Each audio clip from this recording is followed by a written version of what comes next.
పరిశుద్ధ గ్రంథంలో నుంచి కొలస్సీలకు రాసిన పత్రిక 1వ అధ్యాయం 28వ వచనం. ప్రతి మనిషిని క్రీస్తునందు సంపూర్ణిగా చేసి ఆయన ఎదుట నిలబెట్టవలనని సమస్త విధములైన జ్ఞానముతో మేము ప్రతి మనిషికి బుద్ధి చెప్పుచు, ప్రతి మనిషికి బోధించుచు ఆయనను ప్రకటించుచున్నాము. ఈ తలలు పైకెత్తి చక్కగా వాక్యాన్ని శ్రద్ధగా వినటానికి మనస్సు నిలిపిన ఎడల ఆ దేవుడు నిశ్చయముగా ఆయన వాక్కు ద్వారా మిమ్మలను బలపరచునుగాక. ఒక కుమ్మరి వాడిని చూడండి. కుండ తీసే కుమ్మరి వ్యక్తి దగ్గరికి వెళ్ళి, కుమ్మరి కుండ తయారు చేసే విధానం, కుమ్మరి ఒక కుండను తయారు చేయాలంటే దానికోసము ఎంతో ప్రయాసపడతాడు. ఒక కుండ ఒక సౌందర్యవంతముగా, చూడటానికి రమ్యముగా, సుందరముగా నీ దగ్గరకు రావాలంటే దానికి జీవమును పోసేవాడు కుమ్మరి, దానికి రూపమును దిద్దేవాడు కుమ్మరి, దానికి సౌందర్యమునిచ్చే వ్యక్తి కుమ్మరి. తనలో ఉన్న జ్ఞానమంతటిని ఆ పనిపైన శ్రద్ధ నిలిపి సారెపైన మట్టి ముద్దను తీసుకొని, సారెపైన ఆ మట్టి ముద్దను పెట్టి తాను ఏ కోణములో ఏ ఆకారములో ఆ కుండను తయారు చేస్తే బాగుండిద్దో అన్న ఆలోచన కలిగినప్పుడు ఆ ఆకారం వచ్చేంత వరకు దానికి ఒక విలువైన ఆకారము వచ్చేంత వరకు ఆ కొమ్మరి ఆ సారెపైన ఉన్న ఆ మట్టి ముద్దను ఎన్నో రకాలుగా సాధన చేస్తూ ఉంటాడు. దేనికి ఇప్పుడు కుమ్మరి ప్రయాసయ్యా అంటే, తాను తయారు చేయబోతున్న కొండ రమ్యముగా ఉండాలి, తాను తయారు చేస్తున్న కొండకు జీవము పోయాలి, తాను సారెపై పెట్టిన ఆ మట్టి ముద్దకు విలువనిచ్చేటట్లుగా ఒక రూపమును తయారు చేయాలని. ఈ మట్టి ముద్ద ఇప్పుడు మట్టి ముద్దే, కానీ ఇది ఒక కుండగా తయారు చేయబోతున్నా కాబట్టి తయారైన తర్వాత ఇది 10 మంది దగ్గరికి వెళ్ళినప్పుడు విలువగా అగపడాలి. దీనిని 10 మంది చూసినప్పుడు మెచ్చుకోవాలి, దీనిని 10 మంది చూసినప్పుడు ఆనందించాలి. ఈ కుండ తయారు చేసిన వ్యక్తి మంచిగా చేశాడు, ఈ కుండను తయారు చేసిన వ్యక్తి దీనికి మంచి రూపమునిచ్చాడు, ఈ కుండను తయారు చేసిన వ్యక్తి దీనికి చక్కని సౌందర్యాన్ని ఇచ్చాడు, చాలా చక్కగా అమర్చాడు, సిద్ధపరిచాడు అని ప్రజలు చెప్పుకునేటట్లుగా ఉండాలని. ఇప్పుడు కుమ్మరి వాని ప్రయాస అంతా ఏమిటంటే, ఏ విధము చేతనైనా ఆ మట్టికి రూపమునివ్వాలని, సౌందర్యాన్ని ఇవ్వాలని, విలువను తీసుకొచ్చి పెట్టాలని తను ఎంతగానో ప్రయాసపడుతున్నట్లుగా, తను ఎంతైతే కష్టపడుతున్నాడో, ప్రయాసపడుతున్నాడో, తాను నిర్మిస్తున్న ఆ కుండకు ఒక విలువను తీసుకురావాలని ఎంతైతే ఇష్టముతో ఆ పనిని చేస్తున్నాడో, దేవుడు తన ప్రతినిధులైన సేవకులు కుమ్మరితో పాటు సమానులుగా ఉంచిండు. ఇప్పుడు సేవకుడు ప్రయాసంతా ఏమిటి? ఒక సేవకుని ప్రయాసంతా ఒక సేవకుని పనంతా ఏమిటయ్యా అంటే, ఇదిగో దేవుడు ప్రేమించిచ్చిన మిమ్మల్ని అందరినీ ఏ విధము చేతనైనా మిమ్మల్ని సంపూర్ణులుగా చేసి, అంటే మీకు ఒక మంచి రూపమును, మీకు ఒక మంచి వాక్యాన్ని, మీకు ఒక మంచి పరిశుద్ధాత్మ నడిపింపుని కలుగు చేసి, ఏ లోపము లేకుండా మీలో క్రీస్తు ఎదుట మిమ్మల్ని నిలబెట్టడానికి, క్రీస్తు యేసుని ఎదుట, ఆయన సింహాసనం ఎదుట మిమ్మల్ని ప్రత్యక్షపరచటానికి, ఆయన దృష్టిలో మీరు ఇష్టలుగా మారాలని, ఆయనకిష్టలుగా మీరు బ్రతకాలని, ఆయనకిష్టమైన యాగముగా మీరు సమర్పించుకుంటూ జీవించాలని.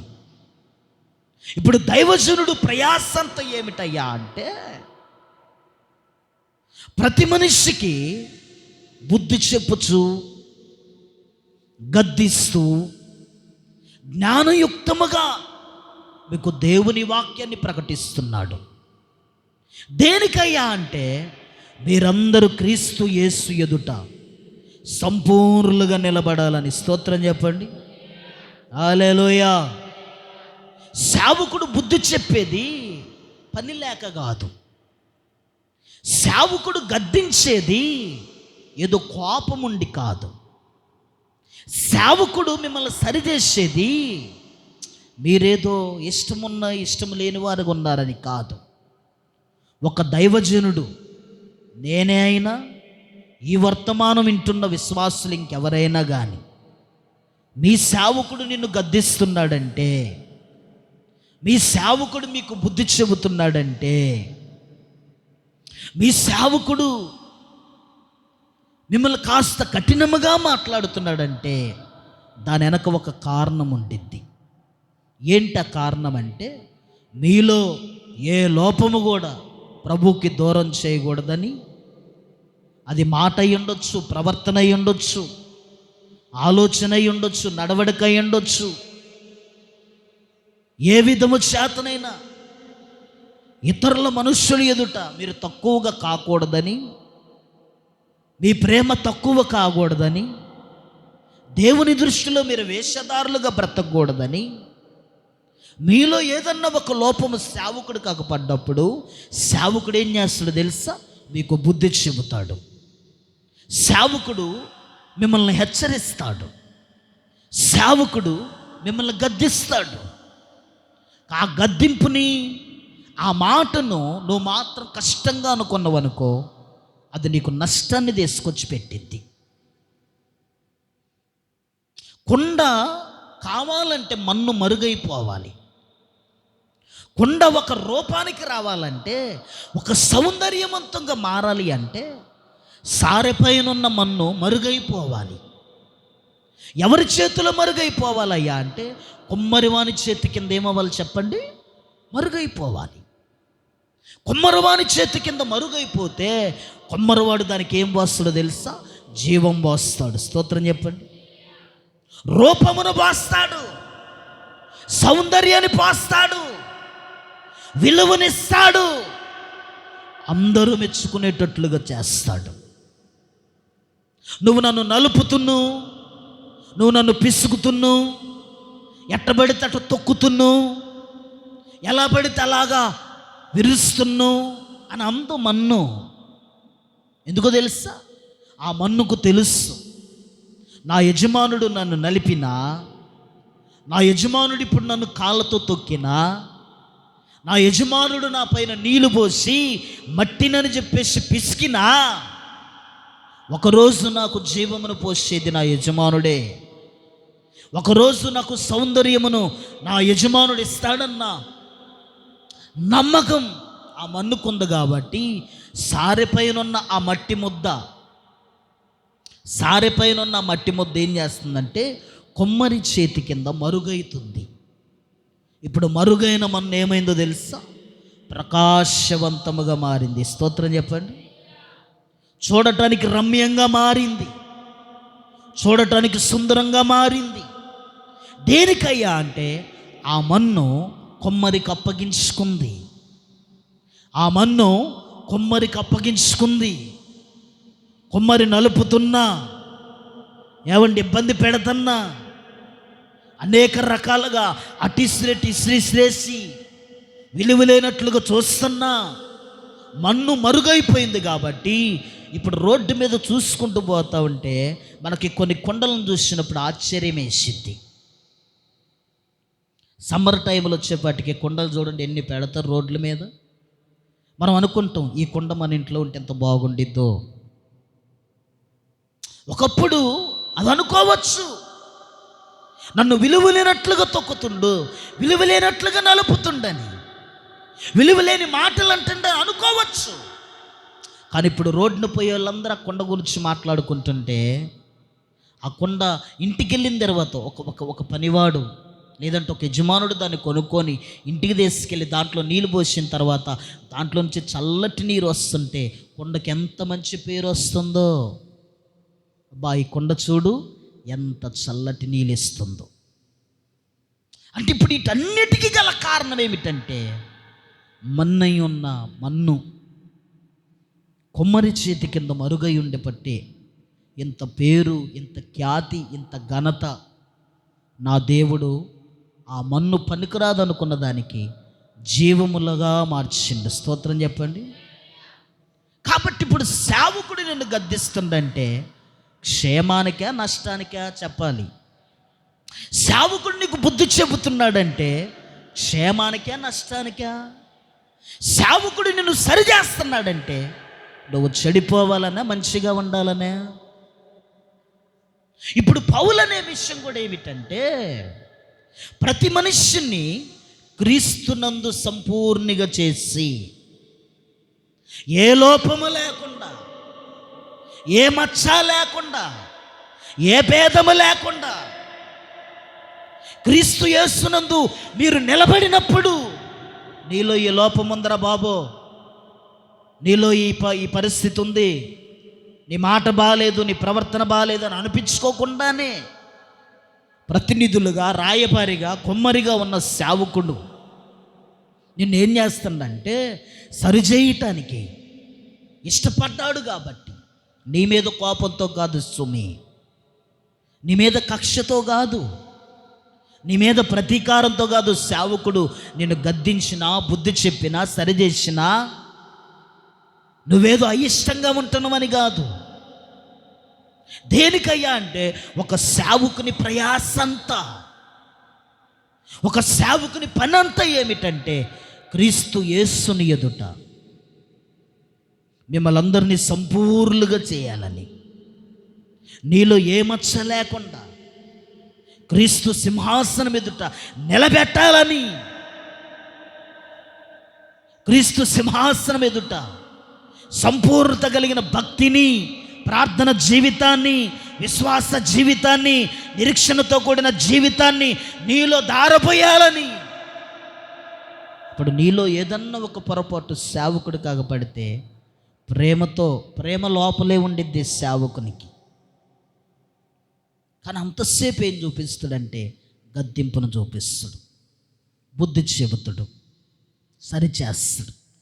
దానిని గనక నువ్వు అర్థం చేసుకొని బతకాలే కానీ, నా సేవకుడు నన్ను గద్దించిందంటే నా మేలు కోరే కదా, నా సేవకుడు నన్ను సరిచేస్తున్నాడంటే నా క్షేమము కోరే కదా, నా సేవకుడు నా మీద కాస్త కోపంగా మాట్లాడాడంటే నాలో ఏదన్నా లోపమగు పడిందేమో, నాలో ఏదన్నా పొరపాటుగా పడిందేమో, లేదంటే ఎవరన్నా పొరపాటు మాటలు చెప్పారేమో, లేదంటే ఏమన్నా విషయాలు పంచుకున్నారేమో.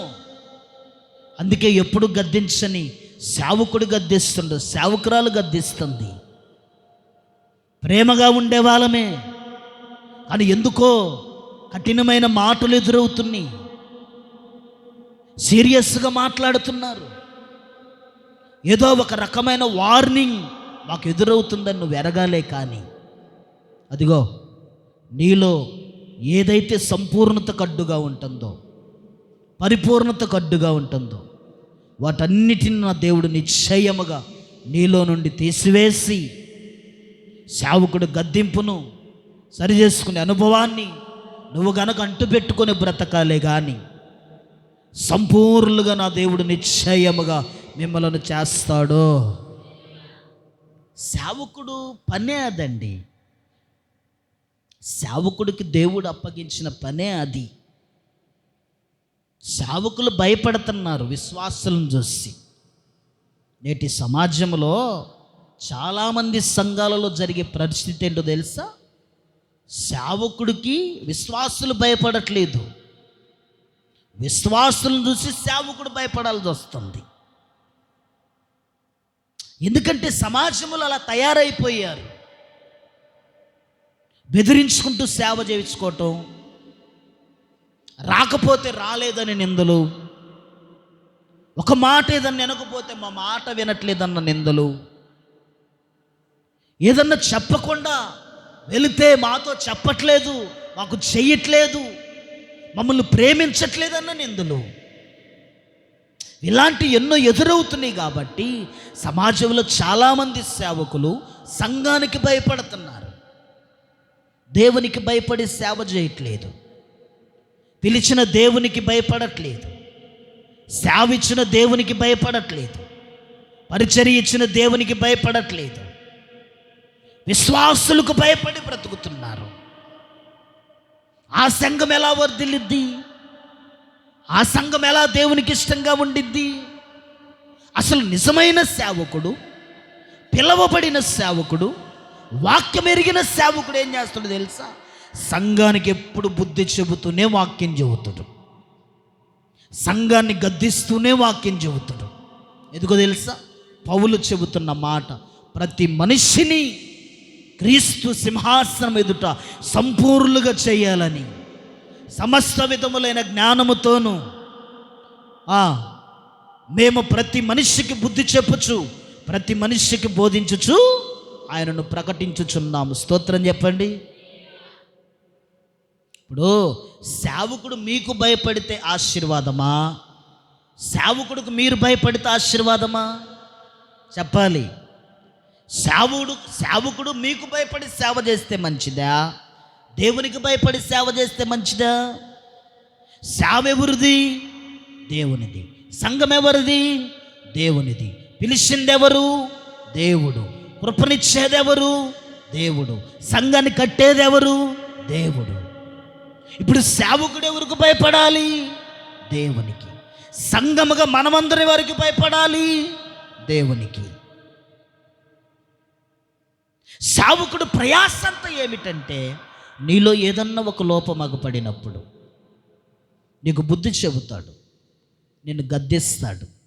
అయినంత మాత్రాన నువ్వు అలిగితే సలిగితే అది నీకే నష్టాన్ని తీసుకొచ్చి పెట్టిద్ది. ఎందుకంటే ఎహెజ్కేలుతో ఒక మాట అంటాడు చూడండి. ఎహెజ్కేలు గ్రంథం 33వ అధ్యాయం తీయండి. పరిశుద్ధ గ్రంథంలో ఎహెజ్కేలు గ్రంథం 33వ అధ్యాయం 7వ వచనం చదవండి. నరపుత్రుడా, సేవకుడా, నేను నిన్ను ఇజ్రాయేలీయులకు కావలివానిగా నియమించి ఉన్నాను గనుక నీవు నా నోటి మాటను విని నాకు ప్రతిగా వారిని హెచ్చరిక చేయవలెను. స్తోత్రం చెప్పండి. సేవకుడికి ఏం చెబుతున్నాడంటే దేవుడు, నేను చెప్పే ప్రతి మాటను నువ్వు విను. నేను సంఘానికి నీకు ఎలా పెట్టానంటే కావలివానిగా పెట్టాను. ఎవరంట? సేవకుడు. ఎవరు? కావలివాడు. చేనికి కావలి కాసేవాడు చేలో ఏ నక్క, పంది, అర్థమైందే, తోడేళ్ళు ఏవి పడకుండా చూసుకోవాలి. అది కావలివాడి బాధ్యత. ఏంటి కావలివాడి బాధ్యత? దొంగలు పడకూడదు. ఏవండి, పంటను తినేవి ఏది కూడా వ్యర్థమైంది పొలంలోకి రాకూడదు. అది కావలివాడి బాధ్యత. యజమానుడు ఇప్పుడు కావలివాడిని పెట్టింది అందుకే పంట నష్టం అనేది జరగకూడదు. ఇప్పుడు సేవకుడు సంఘానికి ఏమై ఉన్నాడయ్యా అంటే కావలివాడై ఉన్నాడు. ఇప్పుడు ఈ కావలి వాడికి దేవుడు ఏమంటున్నాడంటే, నాకు ప్రతిగా నేను నీతో మాట్లాడాను కదా, నేను నీకు వాక్యాన్ని చెప్పే కదా, ఇలా బోధించమని చెప్పే కదా, నాకు ప్రతిగా ఇప్పుడు ఈ మాటను నువ్వు తీసుకెళ్ళి ప్రజలను నువ్వు హెచ్చరిక చేయి. ఏమంటుండు? హెచ్చరిక చేస్తూ మాట్లాడు, బుద్ధి చెబుతూ బోధించు, గద్దిస్తూ బోధించు. అన్ని వేళలా కాదు, కొన్ని వేళలా. లోపమగపడినప్పుడు గద్దించు, లోపమగపడినప్పుడు సరిచేయి, లోపమగపడినప్పుడు బుద్ధి చెప్పు. బుద్ధి చెప్పినప్పుడు, సరిచేస్తున్నప్పుడు, గద్దిస్తున్నప్పుడు నీలో లోపం ఉందని తెలిసిన తర్వాత కూడా ఆ లోపానికి నువ్వు అంగీకరించకపోతే దానివల్ల నీకే నష్టం కలిగింది. సేవకుడు పని ఏమిటంటే హెచ్చరిస్తాడు, బుద్ధి చెబుతాడు, గద్దిస్తాడు, ప్రేమిస్తాడు, బోధిస్తాడు. దేనికో తెలుసా? నేను హెచ్చరించిన తర్వాత నువ్వు మనస్సు మార్చుకోకపోతే, నేను బుద్ధి చెప్పిన తర్వాత నీ మనస్సును మార్చుకోకపోతే, నేను నిన్ను బలవంతం చేసిన తర్వాత భక్తి కొరకు, ప్రార్థన కొరకు, విశ్వాసము కొరకు నిన్ను ప్రాకులాడిన తర్వాత కూడా నువ్వు సరైన అనుభవంలోకి రాకపోతే దేవుడు ఏమంటాడో తెలుసా? నీకు జరిగే నష్టాన్ని బట్టి నన్ను లెక్క అడుగుతాడు, నీకు ఎదురయ్యే పరిణామాన్ని బట్టి నన్ను లెక్క అడుగుతాడు. చెబితే నన్ను అడగడు, చెబితే నన్ను అడగడు. నువ్వు చెప్పావు కాబట్టి ఆ దుర్మార్గుడి క్రియలతో నీకు సంబంధం లేదంటాడు. ఒకవేళ దుర్మార్గుడు తన క్రియలను మార్చుకోకుండా తన దుర్మార్గతను బట్టి తన ప్రాణాన్ని కోల్పోతే వాడి ప్రాణానికి నువ్వేం ఉత్తరవాదివి కాదు. ఒకవేళ దుర్మార్గుడికి నువ్వు బోధించావు కాబట్టి, నువ్వు బోధించిన బోధన బట్టి ఆ దుర్మార్గుడు తన క్రియలను మార్చుకోకుండా తను చనిపోయినా కానీ నువ్వు బోధించావు కాబట్టి తన ప్రాణానికి నువ్వు ఉత్తరవాదివి కాదు, చెప్పకపోతేనే నువ్వు ఉత్తరవాదివి అన్నాడు. కాబట్టి ఇప్పుడు సేవకుడి పని ఏమిటంటే మిమ్మల్ని గద్దిస్తాడు, బుద్ధి చెబుతాడు, హెచ్చరిస్తాడు. అక్కడ కింద 38వ వచనం చదవండి. సేవకుడా, దుర్మార్గుడు నీవు నిశ్చయముగా మరణమవుదు అని దుర్మార్గునికి నేను సెలవీయగా అతడు తన దుర్మార్గతను విడిచి జాగ్రత్త పడినట్లు నీవు ఆ దుర్మార్గునికి నా మాటలు తెలియజేయని ఎడల, గద్దించని ఎడల, బుద్ధి చెప్పని ఎడల, సరిచేయని ఎడల. ఏంటి? నా మాటలు. ఎవరి మాటలు? దేవుని మాటలు అనండి. ఎవరి మాటలు? దేవుని మాటలు. తెలియజేయని ఎడల ఆ దుర్మార్గుడు తన దోషమును బట్టి మరణమునందును కానీ అతని ప్రాణమును గురించి నిన్ను విచారణ చేయుదును. అంటే ఇప్పుడు లెక్క ఎవరు చెప్పాలి? సేవకుడు చెప్పాలి.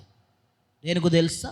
నిన్ను సరిచేయలేకపోతున్నందుకు, నీకు బుద్ధి చెప్పలేకపోతున్నందుకు, నిన్ను గద్దించలేకపోతున్నందుకు. కొన్ని సంఘాల్లో ఎవరిష్టం వాళ్ళదే, ఎవరి రాజ్యం వాళ్ళదే. సేవకుడితో పని ఉండదు, సేవకుడు ఆలోచనతో పని ఉండదు, సేవకుడు నిర్ణయాలతో పని ఉండదు. అర్థమైందా? సేవకుడే ఇంక వాళ్ళు చెప్పినట్లుగా నడవాలనుకుంటారు కొన్ని సంఘాల్లో. కొన్ని మినిస్ట్రీస్ ఉన్నాయి భూమి మీద, కొన్ని సంస్థలు, సంఘాలు ట్రెజరర్ చెప్పినట్టు వినాలి సేవకుడు, ప్రెసిడెంట్ చెప్పినట్టు వినాలి సేవకుడు, సెక్రటరీ చెప్పినట్టు వినాలి సేవకుడు. ఈ సేవకుడు కూడా ఆ ట్రెజరరు, ఆ ప్రెసిడెంట్, ఆ సెక్రటరీ చెప్పినట్టే వింటాడు కానీ దేవుడు చెప్పినట్లుగా కానీ దేవుని వాక్యం ప్రకారంగా కానీ సంఘానికి చెప్పడు, ట్రెజరర్కి చెప్పడు, సెక్రటరీకి చెప్పడు, ప్రెసిడెంట్కి చెప్పడు. దేవుని మహాకృప ఏంటో తెలుసా? నాకెళ్ళి చూడండి, ఈ సేవ ప్రారంభం నుంచి నేటి వరకు కూడా సేవకురాలు డిసిషన్ ఏది కూడా దీంట్లో లేదు. నా ఆలోచన కూడా చాలా తక్కువగా ఉండింది. ఈ పరిచర్య వెనక ప్రతిదీ ప్రారంభించిన దగ్గర నుంచి నేటి వరకు దేవుని సంకల్పమే నెరవేర్చబడుతుంది తప్ప మనుషుల ఆలోచన లేదు. నేను తొందరగా తీసుకోను. ఎందుకు తీసుకోనయ్యా అంటే, నా సంఘాన్ని నేను కడతానన్నాడు దేవుడు. స్తోత్రం చెప్పండి, మంచిగా చెప్పండి. ఎవరు కడతానన్నారు? నా సంఘాన్ని నేను కడతాను. ఓరకనే నిలబడండి, నేడు రక్షణను మీరు చూస్తారని చెప్పిండు దేవుడు. కాబట్టి ఇప్పుడు సేవకుడుగా నేను నీకు బుద్ధి చెప్పినా, గద్దించినా, హెచ్చరించినా అది నీ మేలు కోరే కానీ నీ కీడు కోరైతే కాదు. అది వాక్యము ద్వారానే, ఇండైరెక్ట్గా డైరెక్ట్గా ఉండో. దేవుడు అదే దేవుడు చెప్తున్న మాట. నా మాటను నువ్వు విన్నావు గనక నాకు ప్రతిగా నువ్వు వాళ్ళని ఏం చేయాలో తెలుసా? హెచ్చరిక చెయ్యాలి. స్తోత్రం చెప్పండి. ఈ హెచ్చరిక నీ దగ్గరకు వచ్చినప్పుడు నువ్వు అంగీకరించాలి. అది నీకు ఆశీర్వాదం, అది నీకు దీవెన. దేనికయ్యా అంటే, మిమ్మల్ని బట్టి నేను లెక్క చెప్పాలి దేవునికి. మీ ప్రతి విషయంలో, మీ ప్రతి కుటుంబంలో, నా దగ్గర ఉన్న ప్రతి విశ్వాసిని బట్టి నేనేమి చేయాలంటే దేవునికి లెక్కపు చెప్పాలి. కాబట్టి ఇప్పుడు నేనేమి చేయాలంటే మిమ్మల్ని అందరినీ సంపూర్ణంగా చేయాలి. మీ భర్తని, నీ పిల్లల్ని, నిన్ను సంపూర్ణంగా చేయాలి. ఒక మాట ఆలకించండి. మిమ్మల్ని సంపూర్ణంగా తయారు చేసేటప్పుడు మీకు కాస్త బాధ అనిపించింది, మీకు కాస్త నొప్పి అనిపించింది, మీకు కాస్త కఠినంగా అనిపించింది, మీకు కాస్త బాధాకరంగా ఉండింది. అయినా కానీ నువ్వు ఓపిక కలిగి నిలబడాలే కానీ, ఓర్పు కలిగి నిలబడాలే కానీ. ఏవండి, ఒక సౌందర్యవంతమైన సియోనులో నా దేవుడు నిన్ను చూస్తాడో, ఆయనను నువ్వు చూస్తావో. నీ చేతిలో ఉన్న గిన్నె నీ చేతిలో మరుగైపోయింది. ఏమైద్ది? మరుగైపోయింది. నీ ఇష్టమే కదా, ఎంతన్నా తవ్వు, అది తవ్వించుకునిద్దా లేదా? నువ్వు తర్వాత నిర్మయాత్తో, ఇంకో పౌడర్ వేస్తావు, ఇంకో సబ్బు వేస్తావు. ఏ సబ్బు పోతే పిఠాపూర్వం ఇది అంటారుగా, ఇది అది మెరవటానికి పిఠా పౌడరా, ఎంత పౌడర్ అంటారు, ఏందమ్మా అది?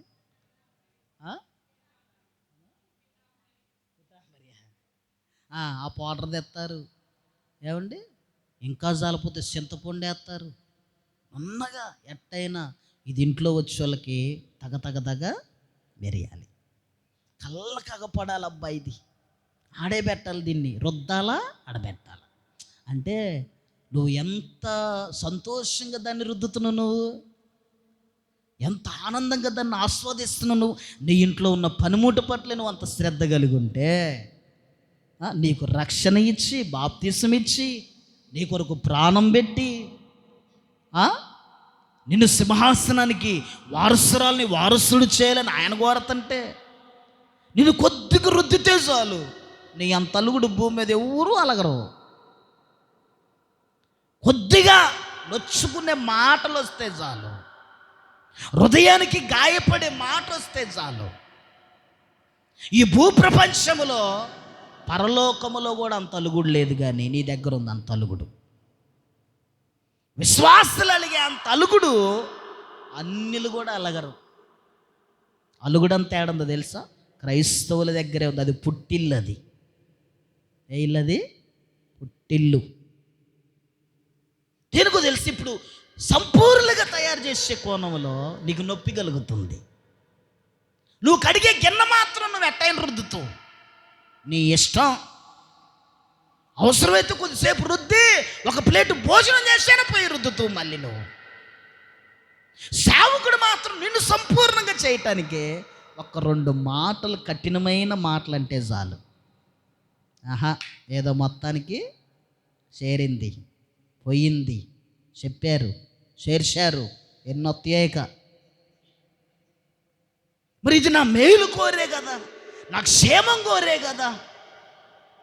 మేము సంపూర్ణంగా క్రీస్తు ఎదుట తయారు కావాలనే కదా సేవకుడు ప్రయాస, పని అని మాత్రం అనుకోడు. అంటే నువ్వు చేస్తే పని, నేను చేస్తే అది నీకు పనిలాగా లేదు. ఎంత అన్యాయం అండి అది.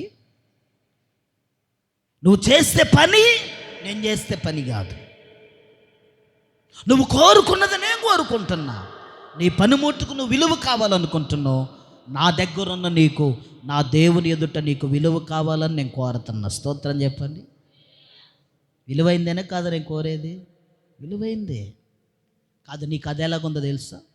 అది విలువగా అగపడట్లే, నీకు కష్టంగా ఉంది, బాధగా ఉంది, ఇబ్బందిగా ఉంది. నేనే ఉంటుంది తెలుసా, నీకెంత కష్టంగా ఉన్నా, నీకెంత బాధగా ఉన్నా, నీకెంత నొప్పి అనిపించినా కానీ నిన్ను సంపూర్ణంగా చేయటమే నా పని. స్తోత్రం చెప్పు, మంచిగా చెప్పు, నమ్మకుండా చెప్పు. ఎలా చేయటం? సంపూర్ణంగా చేయటమే ఎవరి పని? సేవకుని పని. లేదంటే నేను లెక్క చెప్పాలా? ఒక మాట చూడండి, ఎబ్రీలకు రాసిన పత్రిక 13వ అధ్యాయం 17వ వచనంలో ఉండింది. ఎబ్రీలకు రాసిన పత్రిక 13వ అధ్యాయం 17వ వచనం. మీ పైన నాయకులుగా ఉన్నవారు లెక్క ఒప్పచెప్పవలసిన వారి వలె మీ ఆత్మలను కాయిచున్నారు. ఏం చేస్తున్నారట మీ ఆత్మలని? చెప్పండి. ఏం చేస్తున్నా ఇప్పుడు నేను? కావలివానిగా ఉండి నేనేం చేస్తున్నా? కాస్తున్నా. ఏంటిది? ఆత్మలను నేను కాస్తున్నా. కాస్తున్న నేనేం చెప్పాలంటే, మీ పైన నాయకునిగా నన్ను పెట్టిండుగా దేవుడు. పెట్టిండా లేదా? పెట్టిండా లేదండి? ఇప్పుడు నాయకునిగా ఉన్న నేను మిమ్మల్ని గురించి లెక్క చెప్పాలి కాబట్టి మీ ఆత్మలను నేనేం చేస్తానంటే కాస్తున్నా. ఏ డొంకలోకి పోకుండా, ఏ చేలోకి పోకుండా, ఏ దుర్బోధలు రాకుండా, ఏ దుర్వార్తలు నీ దగ్గరికి రానివ్వకుండా, అపవాది సంబంధమైన బోధ జోలికి నువ్వు పోకుండా, ఆత్మ సంబంధమైన మాటలనే నేను నీ దగ్గరకు తీస్తూ నేను నిన్ను కాస్తున్నా. నేను నీకు రూపమునిస్తున్నా. నేను నీకు జీవము కలిగిన మాటలనే బోధిస్తున్నా. కట్టుకథలు కాదు, కల్పన కథలు కాదు.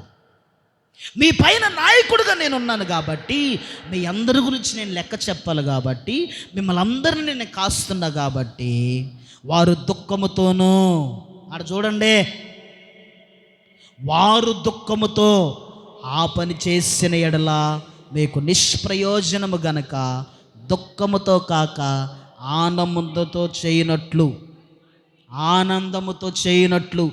వారి మాట విని వారికి మీరు లోబడి ఉండండి. స్తోత్రం చెప్పండి. ఎవరికి? ఎవరికి? సేవకుడికి. దుఃఖపడితే అది మీకు నిష్ప్రయోజనం అంటుంది బైబిలు. ఏడిపిస్తే అది నీకు నిష్ప్రయోజనం.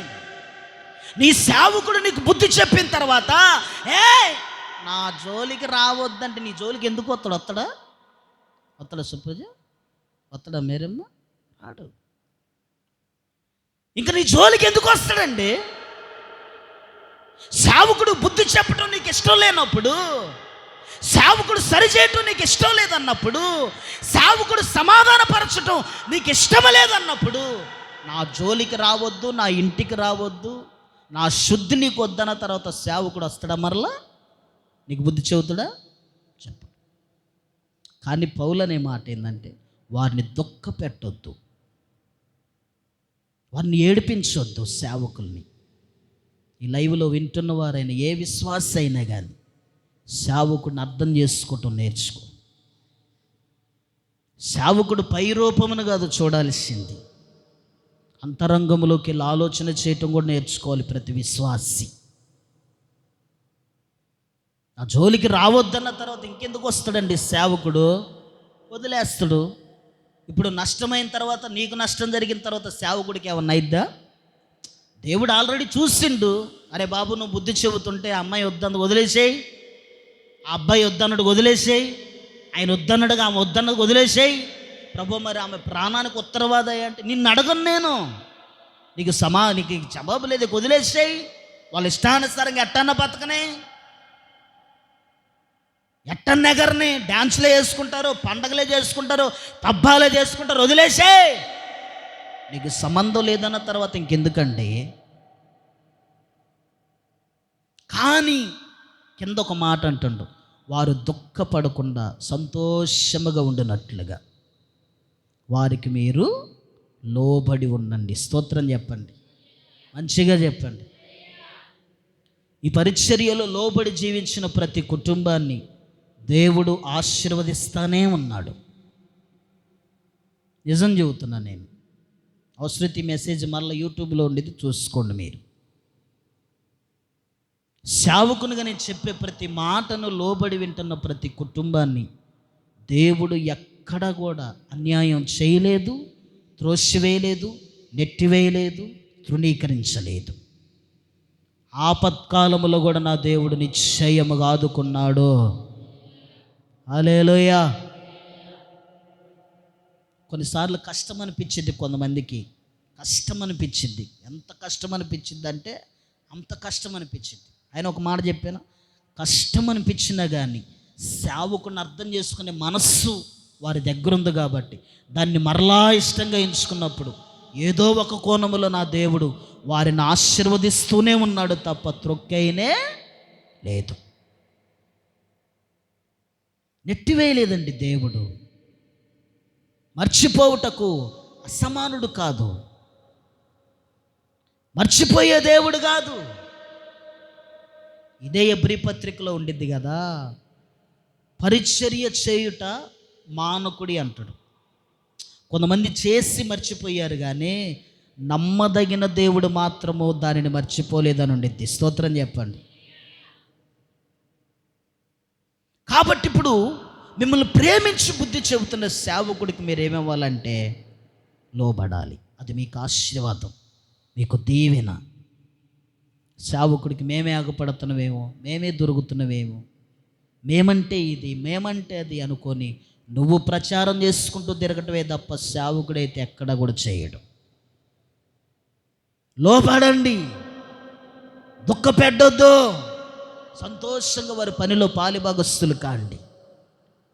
ఇది ప్రతి సేవకుడు ప్రయాస, ప్రతి సేవకుడు పని ఇది. ఇంకొకటి చెప్పానా, ఒక మాట చెప్పి నేను ముగిస్తా. మీరు విన్నా వినకపోయినా కానీ దేవుడు నాతో మాట్లాడింది నేను మీకు చెప్పాల్సిందే. అది నేనే కాదు, దేవుని శాసనము సేవకుడి పని, దేవుని నిర్ణయము సేవకుడి పని. పరిశుద్ధ గ్రంథములో ప్రతి సేవకుడికి దేవుడు చెప్పింది అదే. నా ప్రజలు వినదగిన విధంగానే నీ దగ్గరకు వస్తారులే కానీ వాళ్ళు వినరు, అయినా కానీ నువ్వు చెప్పాలి. వాళ్ళు వినకపోవటాన్ని బట్టి నీకు నష్టం ఉండదు, కానీ నువ్వు చెబుతూనే ఉండు అన్నాడు దేవుడు. ఆ ఒక్క మాట చూపిస్తా చూడండి. ఎహెజ్కేలు గ్రంథం 2వ అధ్యాయం చూడండి. ఎహెజ్కేలు గ్రంథం 2వ అధ్యాయం చూడండి, అందరూ చూడండి. ఎహెజ్కేలు గ్రంథం 2వ అధ్యాయం 7వ వచనము నుంచి నేను చదువుతున్నా చూడండి. అయినను ఆ జనులకు భయపడకోము, వాళ్ళ మాటలకును భయపడకుము. వారు తిరుగుబాటు చేయువారు, వారికి భయపడకుము. ఎవరికి చెబుతుండో తెలిసి ఈ మాట? సేవకుడికి దేవుడు చెబుతుండు. నిన్ను తిరుగుబాటు చేసే వాళ్ళు ఉంటారు, నువ్వు భయపడొద్దు. నీ మీద దోషణలు మోపే వాళ్ళు ఉంటారు, నువ్వు భయపడొద్దు. నిన్ను బెదిరించే వాళ్ళు ఉంటారు, అయినా నువ్వు భయపడొద్దు. మరి ఏం చేయాలి చూడండి, కింద 8వ వచనం. వారు తిరుగుబాటు చేయవారు గనక వారు వినినను వినకపోయినను నేను సెలవిచ్చిన మాటను నువ్వు వారికి తెలియచేయుము. స్తోత్రం చెప్పండి. వాళ్ళు తిరుగుబాటు చేస్తారు, నీ మాట విననంటారు. సేవకుడా మేము వినం, మాకు అన్నీ తెలుసు అంటారు, అయినా నువ్వు బాధపడొద్దు, నువ్వు భయపడొద్దు. నేను భయపెడతారు, నువ్వు భయపడొద్దు, బాధపడొద్దు, ఏం పడొద్దు. నా మాటను ఉన్నది ఉన్నట్లుగా వాళ్ళు విన్నా వినకపోయినా కానీ ఆ మాటను నువ్వు వాళ్ళకి తప్పనిసరిగా ప్రకటించాలి. అది సేవకుడు పని, అది సేవకుడు ప్రయాస. కానీ నువ్వు వినకుండా పోతే అది నీకు నష్టాన్ని తీసుకొచ్చి పెట్టింది. వినను, నాకు అవసరం లేదనుకుంటే అది నీకు క్షేమాన్ని కలుగజేయదు.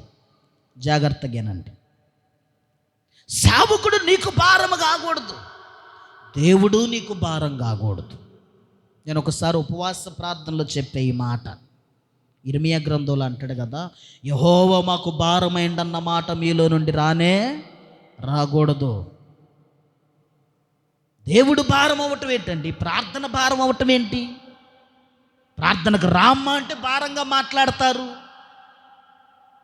ప్రార్థన చెయ్యమ్మా అంటే భారంగా మాట్లాడతారు. దేవుడు భారం కాకూడదు, సేవకుడు భారం కాకూడదు, నీ భర్త భారం కాకూడదు, పిల్లల భారం కాకూడదు. ఎవరు నీకు భారం కాకుండా చూసుకోవాలి. నువ్వు భార్యకు భర్త భారం కాకూడదు, సంఘము సేవకుడికి భారం కాకూడదు. ఎన్నెదురైనా ఏమెదురైనా కానీ సేవకుడు దేవుని చేతి కింద మరుగైపోవాలి, సంఘమంతా దేవుని చేతి కింద మరుగైపోవాలి. సేవకుడికి సంఘము లోబడి జీవించాలి. అప్పుడు ఉన్నతమైన కార్యాలను దేవుడు నెరవేరుస్తాడు.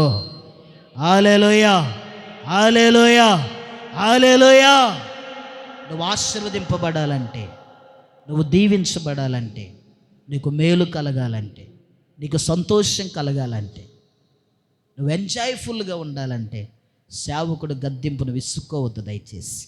ఎవరైనా మందిరములో ఉన్నవారైనా, ఈ లైవ్ ద్వారా వర్తమానం వింటున్న వారైనా సేవకుడిని అపార్థం చేసుకోవద్దు, సేవకుని ద్వేషించుకోవద్దు. సేవకుడి పైన పగలు, ప్రతీకారాలు, కక్షలు, కుళ్ళులు, కుతంత్రాలు పెట్టుకోవద్దు. అది నీకు నష్టాన్ని తీసుకొచ్చి పెట్టింది. సేవకుడిని దుఃఖపెట్టొద్దు, అది నీకు నిష్ప్రయోజనమని పరిశుద్ధ గ్రంథం చెబుతుంది. కాబట్టి లోబడి జీవించండి. హెచ్చరికను, గద్దింపుని, బుద్ధిని ప్రేమగా ఎంచుకోండి. సరిచేసుకునే లోటుపాట్లు ఏమైనా ఉంటే సరిచేసుకొని ప్రభు ఎదుట నిలబడటానికి మిమ్మల్ని మీరు సిద్ధపరచుకోండి. ప్రతి విషయంలో నా దేవుడు మీకు సహాయము చేయునుగాక. నా దేవుడు మిమ్మల్ని ఆశీర్వదించునుగాక. ప్రార్థన చేసుకుందండి. అందరూ తలలు వంచండి.